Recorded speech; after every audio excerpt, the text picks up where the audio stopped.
The article titled The Transformation of Interest Prohibition, a Comparative Study of Riba Usury in Contemporary Financial Systems is authored by Muhammad Asri Aidid and was published in the Journal Perbandingan Mazhab in December 2024. This scholarly work investigates the evolving interpretation and application of riba usury in the context of modern global financial systems. We have set out a few objectives and research questions that we've touched throughout this entire article research. Now, the main idea is a comparative between conventional financial practices in between modern applications in our financial systems in the current days. In today's global financial system, many traditional financial practices are based on interest or riba, which is strictly prohibited in Islam. Instruments like bonds and conventional loans involve interest charges that are considered exploitative and unjust. This creates a dilemma for Muslims who wants to participate in a system that often conflicts with Islamic values. Adapting Islamic financial principles to this global context has been difficult, especially due to misconception that all banking products involve riba. As a result, there is a need for Sharia-compliant alternative that align with Islamic teachings while addressing the needs of the evolving market. Next, solutions and future directions for Islamic finance. This study looked at how the concept of riba has changed over time, especially after the shift from gold to fiat money. It introduced Sharia-compliant options like musyarakah and mudarabah, but interest-based systems still dominate globally. To keep Islamic finance relevant, riba must be reinterpreted in today's context. Growth requires continued research, legal updates, public education, and innovative financial solutions. Weaknesses: quality but not precise. Summary of weaknesses relies solidly on literature review with no explanations of sources, selections, or analysis. Lack of comparative framework despite being labelled a comparative study. Lack of empirical evidence. No primary data, uses only secondary like Qurani texts and journal articles. Impact: conclusions are speculative and lack real-world validations, weak in objective credibility and also replicability. Conclusion: offer useful insights but lack methodological rigor and empirical depth, limiting practical relevance. Broader limitation and shortcoming. Over-reliance on secondary sources, limit generalizability and risk bias toward progressive views. Contextual gap, lacks analysis of geopolitical economy and sectarian factor, minimal engagement with diverse Islamic legal opinions. Recommendation: adopt mixed method with interview and case study, include input from scholar, policymaker and practitioners. Conclusion: lack of context and empirical data weakens both practical relevance and academic rigors. Hi, I'm Amira and I will present the topic analysis straight from this article. One of the strengths of this article is current and highly relevant issue. This is because examining how riba has been understood in light of fiat money and contemporary economic matters. The papers make a significant contribution to both current academic research. Other than that, the methods used was relevant since it allowed for a social and historical examination of riba. As a result, the study was aimed at providing an understanding of riba evaluation within the financial. For the reasoning, these resources were chosen to ensure comprehensive and comprehensive decision of sociological viewpoint on riba practice as well as Sharia. For example, the secondary data like Quran, Hadith, journal, and other relevant documents.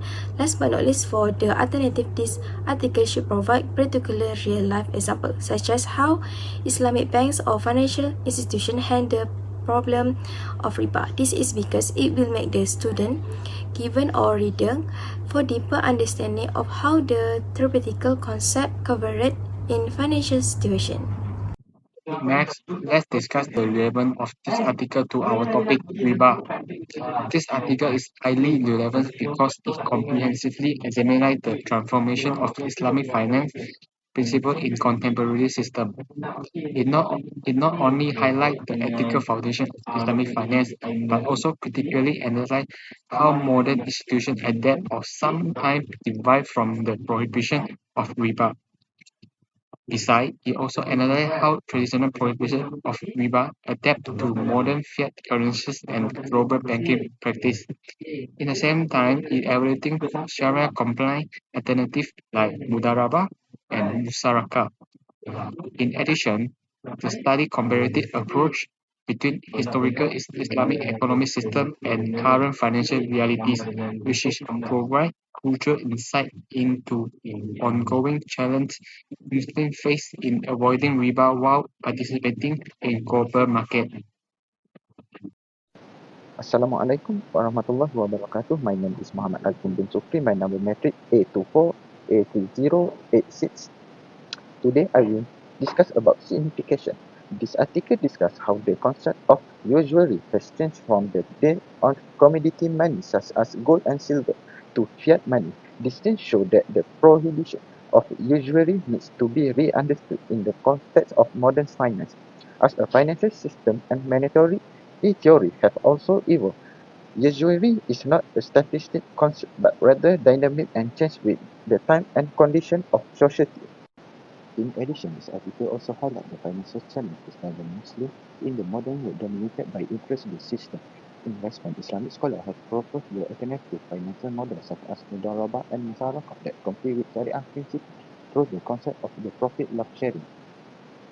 This is based on the theory of illegal adaptation, Maslahah al-Fiqhiyah, which allows Sharia to be adapted to the current system without violation the prohibition of the riba.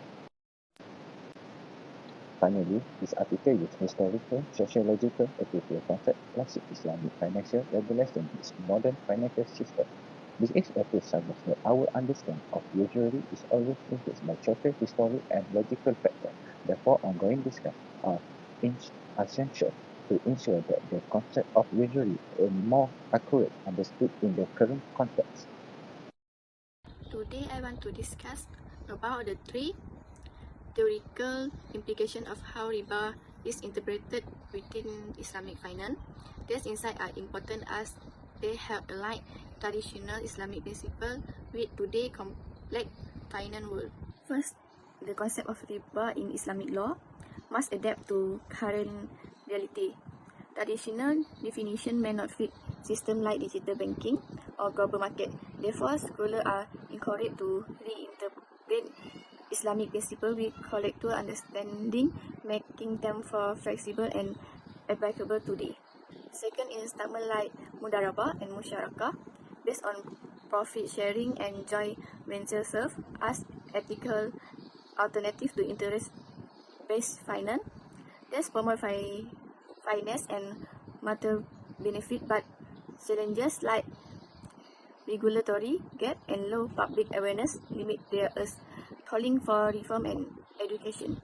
Lastly, integrating Islamic finance into global system is not just about new contract, it's not a broader economic shift. We must reconsider global financial norm and foster collaborating among scholar and regulation to build an inclusive, sustainable, and interest-free financial system.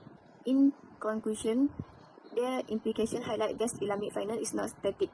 It must involve offer ethical model and push for systematic change. Thank you. Lastly is suggestion. First, we need to enhance education and public awareness.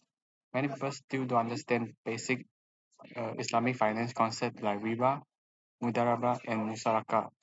Adding Islamic finance to school program, training, and public campaign will help build trust and understanding. Second, it's important to harmonize and strengthen Sharia regulatory frameworks at the global level. Different countries have different rules, which create confusion and limit growth. A unified standard supported by organizations like Accounting and Auditing Organization for Islamic Financial Institutions, which is AAOIFI, and Islamic Financial Service Board, which is IFFB, can ensure consistency and increase investor confidence. Finally, we should use financial technology to create modern Sharia compliant product with the rise of digital finance. There's a big opportunity to offer ethical tools like peer-to-peer lending of Islamic investment platform that follow Sharia principle. And this step will support growth and sustainability for Islamic finance worldwide. The article by Muhammad Ashri Aidid provides a comprehensive exploration of how the traditional prohibition of riba has been reinterpreted and adapted within the framework of contemporary financial systems. It reveals that while the core ethical concerns against exploitation through interest remains intact, the practical implementation of this principle continues to evolve. This article ultimately emphasizes the importance of ongoing scholarly engagement to ensure that Islamic financial practices remain both compliant with Sharia and responsive to the complexities of modern financial realities that might have hidden undertakings.